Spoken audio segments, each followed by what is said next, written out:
ঈশ্বর প্রাপ্তি আমাদের জীবনের লক্ষ্য। দীক্ষা দিয়েই দায়িত্ব শেষ হয় না। যারা দীক্ষা নিয়ে ঠিকমতো চলছে কিনা, যজন যাজন ইষ্টপ্রীতি করছে কিনা দেখা দরকার, সেদিকে বিশেষ খেয়াল রাখবেন। ঈশ্বর প্রাপ্তি আমাদের জীবনের লক্ষ্য। ঈশ্বর প্রাপ্তি ঘটলে মানুষ ধারণ পালন সম্বেক সিদ্ধ ব্যক্তিত্বের অধিকারী হয়ে ওঠে সহজেই, চেষ্টা করতে হয় না। ঈশ্বর প্রাপ্তির মধ্যে দিয়ে তা হয়। আমাদের পূর্ব মহাপুরুষেরা বলে গেছেন, ঈশ্বর প্রাপ্তির দুটো পথ, একটা জ্ঞানের আর একটা ভক্তির। আরও জানা, আরও জানা, আরও জানা, জানতে জানতে কারণ পুরুষ তিনি, তাকে জানা। জীবন খুব ছোট, আয়ু খুব কম।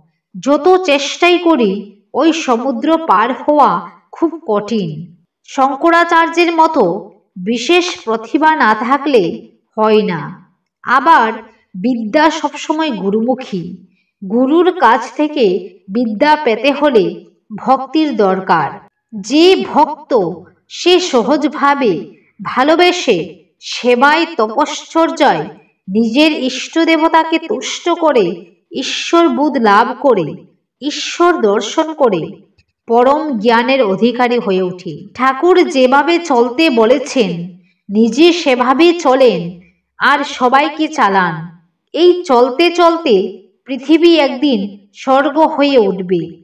ফাঁকি দেবেন না, ফাঁকিতে পড়বেন না। এমন যেন না হয় অনেক করার পর মনে হলো এত তো করলাম, আমার লাভ কি হলো। ফাঁকি দিলেই প্রতারণায় পড়তে হবে। ফাঁকি না দিয়ে চলতে থাকুন, পরম ঐশ্বর্যের অধিকারী হয়ে উঠুন। পরম পূজ্যপাদ শ্রী শ্রী দাদা।